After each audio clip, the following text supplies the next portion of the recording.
Oi, gente! Como no vídeo passado a gente falou um pouco sobre consumo e tendências sustentáveis, hoje eu tô aqui na Cachaçaria Uíba. Bom, primeiramente é um prazer ter você aqui com a gente, tá certo? É um prazer falar de uma coisa que a gente gosta tanto, que é cachaça, né? E basicamente, eu me chamo Wilson Barros, sou filho de mineiro. Meus pais nasceram numa cidade de Ouro Fino, numa cidade de Minas chamada Ouro Fino, e a tradição no Brasil é que mineiro sempre tomou cachaça, então eu sempre bebi cachaça. Então eu comecei a desenvolver cachaça muitos anos atrás, mas de uma maneira assim, totalmente como hobby.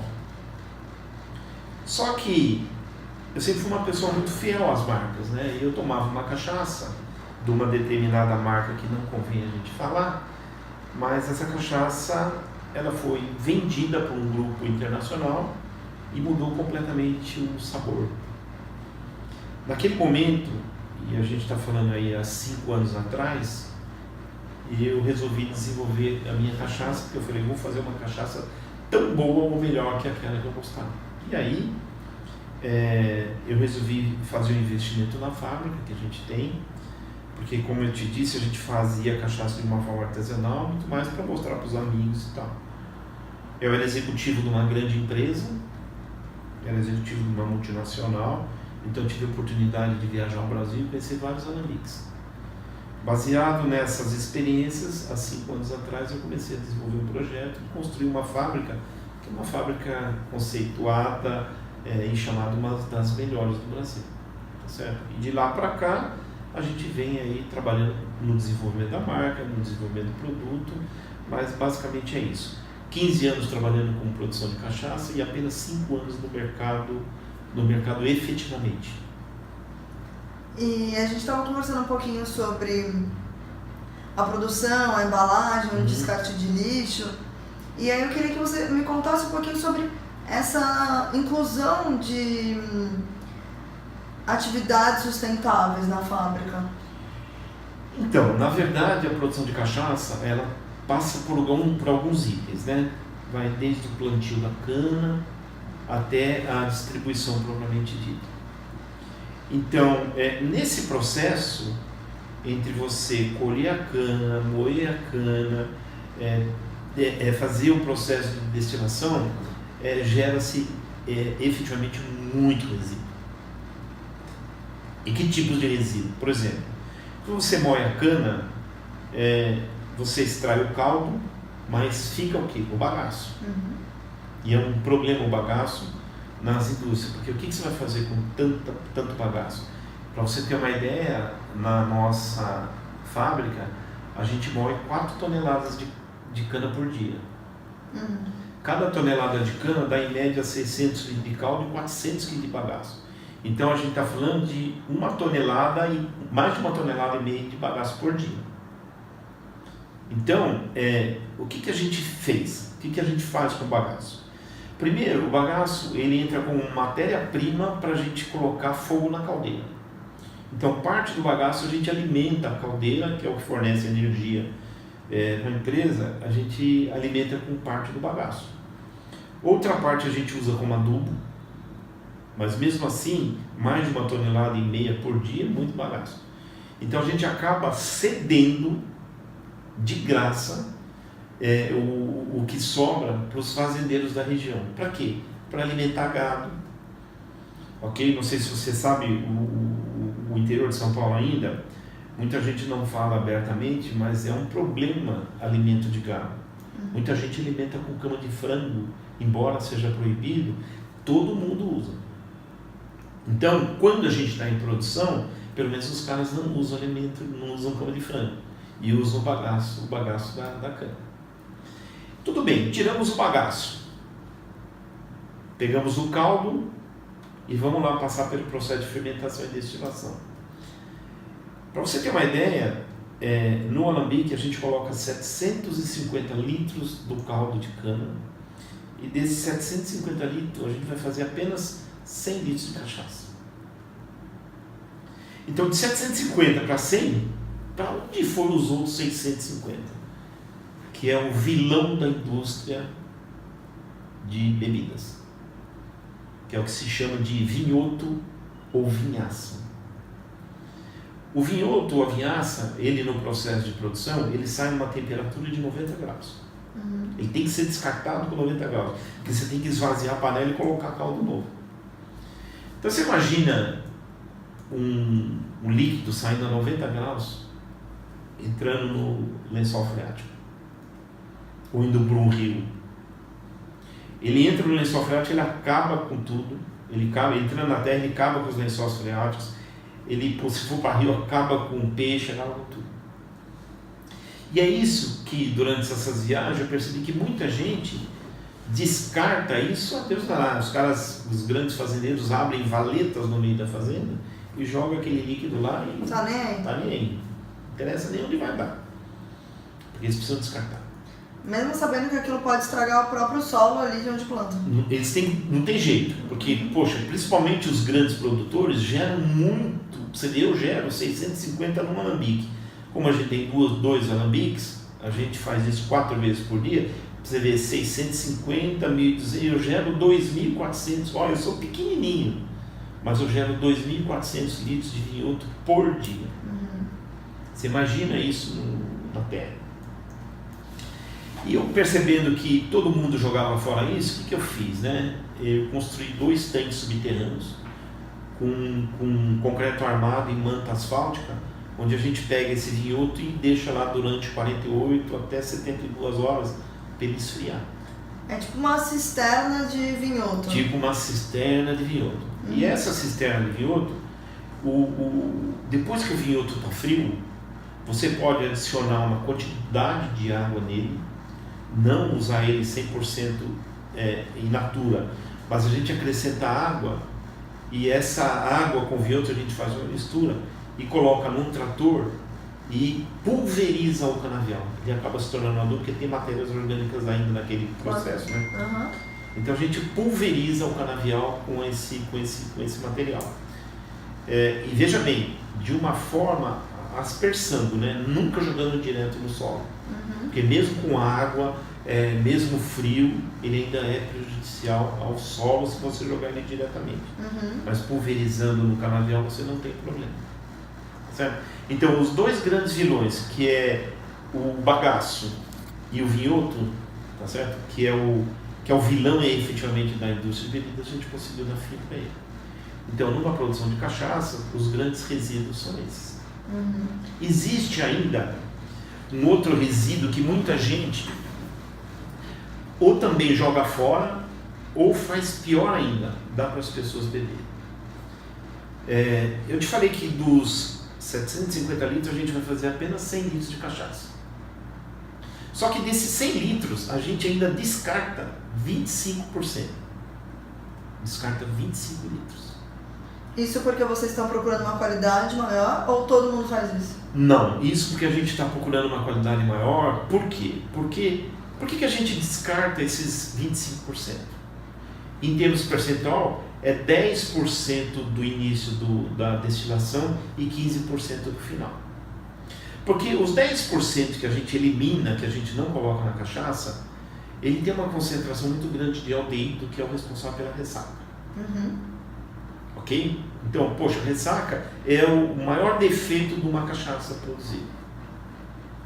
Então a gente, de cara, elimina a ressaca. E depois coloca 75 litros, que é o que continua saindo, 75 litros que a gente chama de cachaça de coração, essa é a boa. Eu posso dizer que é verdade, porque eu já tomei. Já tomei então, muita ruim, mas não acordei com ressaca. E isso é que é legal, né? Eu acho que é isso que as pessoas brocam. Porque, porra, ninguém quer beber cachaça pra ficar louco. Pra ter uma memória, perder a memória, né? Perder a memória. Você quer tomar cachaça por prazer e tal. Pô, e ninguém merece passar a noite maravilhosa numa balada, com os amigos, numa festa, no dia seguinte ficar 3 dias em casa porque dor de cabeça, ressaca, vai trabalhar mal, acaba estragando o dia. Entendeu? Mas a gente falou do componente, só falou que é dos 10 primeiros litros. 10% do produto, né? Mas existe 15% no final do processo que também a gente descarta. Que enquanto na cabeça tem uma grande concentração de aldeído, no final tem uma grande concentração de furfural. E o que faz o furfural? O furfural é responsável pela Hoje até nem tanto, né?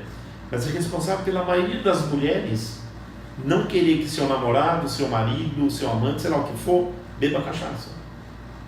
Por quê? Normalmente as cachaças de péssima qualidade, onde eles incrementam essa parte final também, o furfural é responsável por aquele bafo ruim de cachaça. Você já deve ter tido, as pessoas já devem ter tido alguma experiência de que se passa alguém 2 metros, 3 metros de distância, nossa, aquele cara está fedendo. Não é como é que ele está fedendo se você nem chegou perto dele? Porque o furfural exala pelos poros. Entendi. Entendeu? Então a gente descarta os 10 primeiros litros e os últimos 15. Mas descarta como?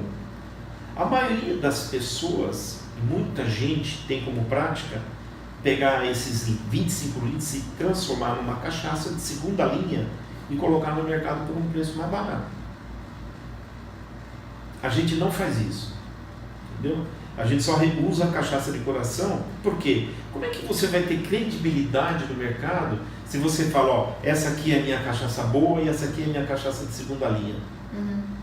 O cliente não vai saber definir. Pô, será que o cara está falando a verdade? Será que ele não mistura? Então o que a gente faz com esses 25 litros? Etanol. A gente faz combustível, e esse combustível, na verdade, a gente não comercializa, mas ele é utilizado nos carros da fazenda. Então, eu uso na minha caminhonete, trago para São Paulo para a gente usar nos carros da família, os funcionários da fábrica usam nas motos, assim por diante. Certo? Então, isso é o que a gente faz, e que a gente, graças a Deus, faz muito bem o controle desses resíduos, que são os 3 resíduos praticamente que oneram, que dá trabalho para uma indústria de cachaça. E todo esse processo com o resíduo que você contou agora, você decidiu fazer porque você acredita que todo mundo deveria ser assim, porque você acredita que o mundo seria melhor assim, por que você decidiu fazer? Eu acredito que todo mundo deveria ser assim, porque é o seguinte, né? Basicamente, onde eu tenho lá na minha região, é uma região agrícola. Eu não teria forma de descartar como a maioria das pessoas fazem. Porque lá a gente ainda tem uma deficiência, assim, muito grande de recursos do Estado. Para você ter uma ideia, a maioria das fazendas que estão na região, todas ainda possuem bicas, nascentes. Entendeu? Então, quando eu fui colocar uma indústria lá naquela cidade, e a minha única indústria que tem na cidade, poxa, não seria eu o responsável, já que ninguém tem água lá, não queria ser um dos responsáveis por começar a matar o lençol freático. Então, a gente decidiu, em conjunto com a minha esposa, a minha sócia, a gente fazer realmente um trabalho sustentável. E mesmo que o custo seja mais elevado para fazer tudo isso, você acha que ainda vale a pena? Eu acho que ainda vale a pena o seguinte, né? Porque você, independente do seu negócio, você tem que definir o que você quer fazer. Sabe? Você quer trabalhar de uma forma honesta, ou você quer simplesmente ganhar dinheiro e dane-se o resto? Tá certo? A gente decidiu o seguinte, né? Eu já sou uma pessoa que já não sou nenhum garoto, então eu não estou afim de trabalhar simplesmente por ganhar dinheiro, porque as grandes coisas que as pessoas pretendem ter, a gente já tem, entendeu? Então a gente trabalha realmente para ter uma coisa, um produto de qualidade, sabe, que não agrida as pessoas, tá certo? E que também não agrida o meio ambiente. E essa, na verdade, foi o nosso foco desde o início da construção da fábrica. Não só esse foco, como a gente tinha falado também, do binômio sustentabilidade e acessibilidade. A gente também construiu uma fábrica onde não tem nenhum degrau de escada, onde um cadeirante pode visitar, vai ser perfeitamente possível, coisa que na maioria dos alambiques do Brasil não existe essa possibilidade. A gente estava conversando no outro vídeo que a gente fez no Por Que Não, sobre a compra de produtos mais próximos do fornecedor, né? Então, produtos artesanais. E você acha que, por ser um produto artesanal, tem mais procura? Eu acho que isso é uma tendência que está crescendo. Não que por ele ser um produto artesanal ele tem mais procura, mas o que está acontecendo? O que está acontecendo é que as pessoas estão, sim, de uma maneira mais usual, se aproximando do mercado produtor. E como eu te falei, a gente está no interior de São Paulo e a gente percebe muito isso, tá certo? Poxa, como é legal, os caras falam, poxa, como é legal eu vir aqui comprar no Alambique, por quê? Primeiro que ele é atendido pelo dono, na maioria das vezes, né? Segundo, que ele está vendo de onde está vindo o produto. A procedência é muito importante. O cara, você precisa falar. O cara está lá e está vendo. E eles chegam com um interesse muito grande. Ah, onde é a cana? Cadê a cana? A gente mostra a cana, entendeu? Mostra o processo. Então, isso é muito importante. Queria infelizmente, para a gente que está aqui na capital, aqui em São Paulo, é muito complicado. Porque você não tem produtos artesanais aqui. Entendeu? Então, eu até falo com meus clientes, falo para as pessoas, poxa, que bom a vida no interior. Você tem a proximidade de falar com quem produz o alimento que você está comendo, que você está bebendo. Entendeu? Então, infelizmente, nas grandes capitais não existe isso. Mas o que acontece nas grandes capitais? Cada vez mais eles estão sendo bombardeados por informações, tá certo? Que o uso de produtos orgânicos, o uso de produtos artesanais fazem muito melhor para o bem-estar e para a saúde. Então as pessoas estão enxergando isso. Mesmo estando na capital, a gente recebe lá na fábrica muita gente que sai de São Paulo para ir lá conhecer e para comprar lá. E nesses 5 anos de Cachaça Uíba, você acha que mudou a forma de comprar, a postura das pessoas, a consciência? Não que a cachaça tenha alguma coisa a ver, mas as pessoas mudaram. De 5 anos para cá, mudaram assim, eu diria que mais de 50%. Porque há 5 anos atrás, embora a gente já tivesse essa preocupação com sustentabilidade e tal, eu percebi que as pessoas não tinham muita atenção para isso. Hoje mudou completamente. Hoje as pessoas, primeiro, compram um produto, leem o rótulo. Antigamente ninguém lia nada, hoje as pessoas estão mais atentas a isso. Sim. Então, dá para procurar no Google na hora o que é esse ingrediente. Vai procurar no Google, você entendeu? Então tem muita gente que visita a nossa fábrica, mas antes de ir lá, poxa, eu dei uma olhada no Google para ver como é que era, né? Sabe? Conhecendo a história. Então isso o que está acontecendo hoje, eu acho que até por causa da globalização e do acesso às mídias sociais, ninguém mais faz nada sem dar uma googada. Com certeza. Você percebe? Você quer comprar uma passagem, você entra no Google para ver o melhor preço. Pô, você quer comprar um equipamento. Cara, então isso é uma coisa que está se tornando natural entre as pessoas. Então isso está fazendo com que as pessoas procurem por aquilo que efetivamente a satisfaçam. Do ponto de vista de preço, do ponto de vista de qualidade, do ponto de vista de não agredir a saúde e assim por diante. Entendeu? No caso específico, que é o nosso negócio, que é a cachaça, poxa, por que a pessoa bebe a cachaça? O conceito, e a gente defende isso nas nossas palestras, nos nossos eventos, poxa, beba com moderação. Na verdade, a gente quer que as pessoas tenham sensações diferentes com a bebida. Mas não é caso de encher o latão. A gente jamais não faz a apologia ao álcool. Tá certo? Porque, sabe, existem várias bebidas, né? E todas elas, alcoólico, vinho, uísque, tequila, cerveja. Então tudo depende realmente da forma como você quer que as pessoas bebam. E a gente sempre fala, beba com moderação. Muito bom. E para finalizar, eu queria que você desse uma dica para as pessoas que estão começando um negócio, estão pensando no descarte, estão pensando na parte sustentável da empresa. Qual seria a sua dica? Então, a dica, na verdade, independente do negócio que você vai fazer, ou que você queira fazer, a dica é ver onde você vai trabalhar. Local físico. Baseado no local físico, você identificar que tipo de coisa eu posso trabalhar naquela região de 40 a 50 quilômetros ao redor. Porque não adianta, por exemplo, eu querer na capital montar um negócio que eu não consigo ter sustentabilidade. Eu não consigo, por exemplo, e graças a Deus a legislação não permite, eu fazer um alambique aqui na capital. Por quê? Porque hoje o conceito de sustentabilidade não depende só do produtor, depende também da legislação. Então hoje, para você ter uma coisa sustentável no mercado de bebida, a própria CETESB exige que você tenha que ter um percentual do seu local de árvores nativas. Então como é que eu vou fazer isso em São Paulo? Não dá. Então a dica é o seguinte, né? A melhor coisa que as pessoas têm que ter é honestidade. Então, se você quer criar um produto e você sabe que ele não vai ser sustentável, não minta, então não crie. Sabe? É muito fácil fazer um trabalho, é muito fácil trabalhar com um produto sustentável, mas a base é honestidade. Não adianta mentir. Muito bom. Obrigada.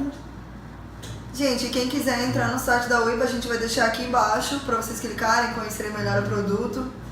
Eu vou tomar um shotzinho agora com eles aqui.